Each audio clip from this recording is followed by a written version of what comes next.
The United States that we live in today is the world's most powerful country.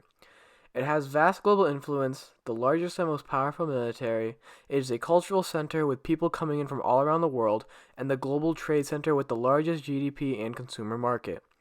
However, things were not always this way.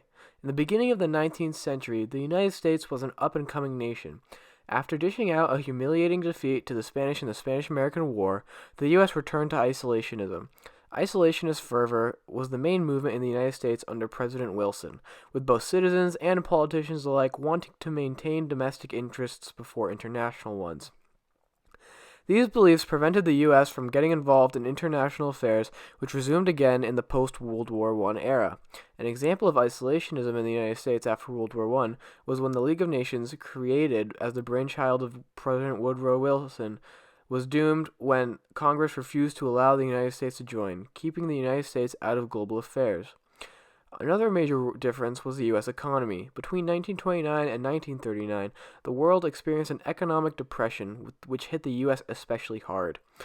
Unemployment skyrocketed, banks closed, GDP per capita fell, GDP itself fell, industrial production declined, and so the U.S. was in economic ruin which had an impact on the rest of the world. As for its military, the United States had gone through a period of demilitarization and therefore were far from a military might.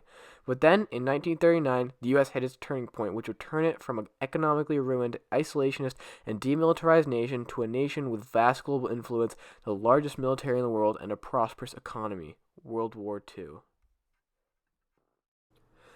Before the outbreak of World War II in 1939, the U.S. GDP was $87.4 billion, much less than the pre-depression figure of $104.6 billion. However, as more and more nations joined the war, the U.S. became the war manufacturing center for the Allied forces, keeping nations like Great Britain well equipped with weapons, ammunition, and supply from the United States, boosting the economy. After just 2 years of fighting, the U.S. GDP went from $87.4 billion to an unprecedented $129.3 billion. Not only was it a 48% increase in GDP, it was the highest U.S. GDP up until then, and so the outbreak of war had brought the United States out of the Great Depression. But things didn't slow down there.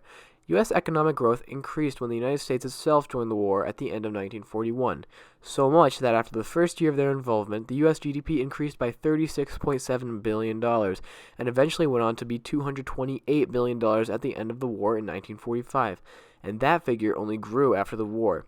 The GDP of $228 billion at the end of the war was a 160% increase from the pre-war figure of $87.4 billion. Even more impressive was that the GDP at the end of the war was an almost 300% increase from the low of the Great Depression of $57.2 billion. In just 6 years, World War II brought the U.S. GDP from $87.4 billion to $228 billion and ushered in a new period of economic prosperity for the United States, making it the center of world trade, giving it supreme power economically.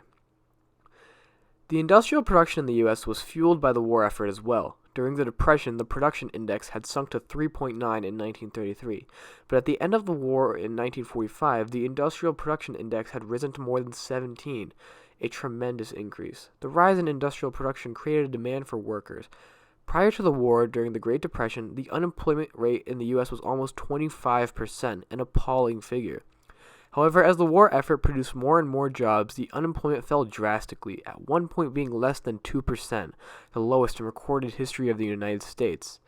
The low unemployment rate led the way for an increase in GDP per capita. In 1933, the U.S. GDP per capita was $7,200, only $200 more than that in the United Kingdom. At the end of the war in 1945, U.S. GDP per capita had more than doubled to $16,000, $6,500 more than that in the UK.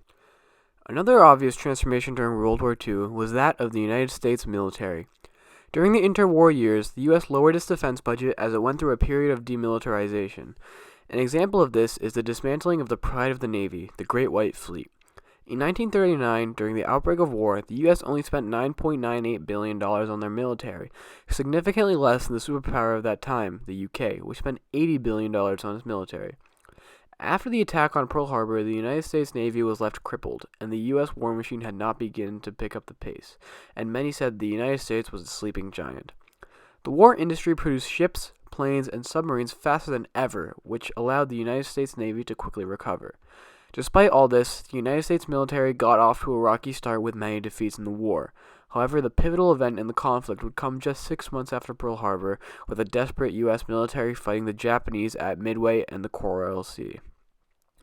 This was the first time that two aircraft carrier groups would directly fight. The Japanese came into the battle with a bigger fleet of 6 large carriers, 4 light carriers, and 500 aircraft. The Japanese had sent 3 carriers into the Coral Sea, and the U.S. sent the Lexington and Yorktown to intercept. After fierce fighting, the United States had sunk the carrier Shoho and badly damaged the carrier Shokaku. The U.S. lost the Lexington in the battle, but the sacrifice was worth it. This battle halted the Japanese advance in the region and gave the U.S. Navy the morale and battle experience it so desperately needed. In the Battle of Midway, Japan had sent 4 carriers with 272 aircraft to capture the island. The U.S. fleet, with only 3 carriers and 180 aircraft, were called in to defend the island from the Japanese invaders. The result of the battle was a resounding success for the United States. The U.S. Navy sought all 4 carriers and sunk all of them. The Japanese were now on the defensive, and their production had no hopes of keeping up with that of the United States. Japan would add 6 more carriers to its fleets, while the United States would add 14 heavy carriers, 9 light carriers, and 66 escort carriers. This battle shows the transformation of the United States military from a weak, low-budget force to a proud and powerful military which could oppose the almost unrivaled military might of the Japanese Empire. The United States Navy continued to dominate Japan, with their submarines cutting off the island nation's supply lines, starving it of necessary resources, and the United States island-hopping campaign proved successful, capturing many Japanese possessions in the Pacific. During the war, the United States military budget increased drastically. From its pre-war figure of $9.98 billion, at the end of the war, the United States was spending $716 billion on its Navy, an amazing 7,074% increase. The United States was also spending more than the United Kingdom, which had a wartime high of only $135 billion. Another key fact that demonstrated the United States' commitment to maintaining a large military, unlike before World War II, was that the minimum budget after World War II was $66 billion, much higher than that of before the war, showing that the United States would never go back to being an isolationist, demilitarized nation, and instead would spend more and more money building up the most powerful arsenal in the world. With its massive military and economy, it became increasingly difficult for the United States to keep its distance from global politics. This is why we see a shift from the isolationism that played a major role in U.S. politics, which we talked about with Congress refusing to join the League of Nations, to a nation that was deeply rooted in international affairs around the world. The first example of this came during World War II when the United States passed the Lend-Lease. Under this new act, the United States would provide military aid to the Allies to keep them in the fight. The U.S. began diverting its own resources to repair British ships and help build British ships, eventually paying to repair 40 of them. This not only demonstrated the United States' dedication to helping foreign nations, but also showed how heavy other countries were beginning to rely on the United States because of its newfound power. This lease would help the Allies push on and eventually defeat the Axis powers, showing how important U.S. support had become.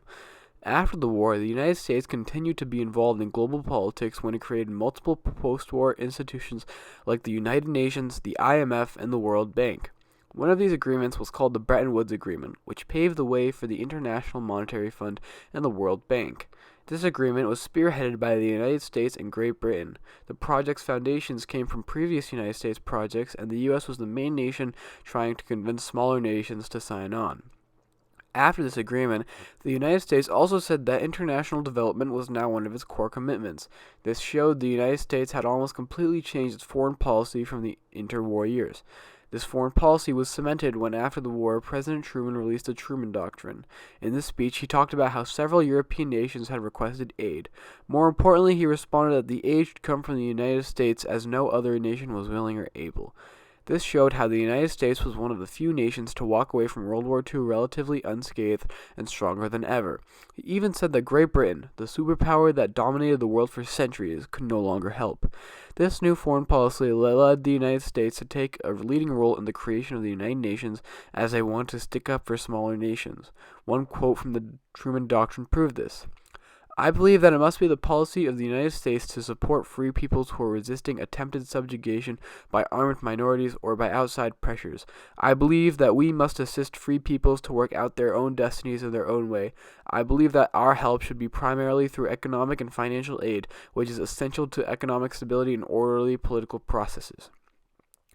The United States had now committed itself to being a leader of the free world, as it was the only country in the world now able to do so. 70 years later, the United States is still the most powerful nation in the world. We have retained our massive military, our economy is still the largest, and we have an enormous impact on politics around the globe.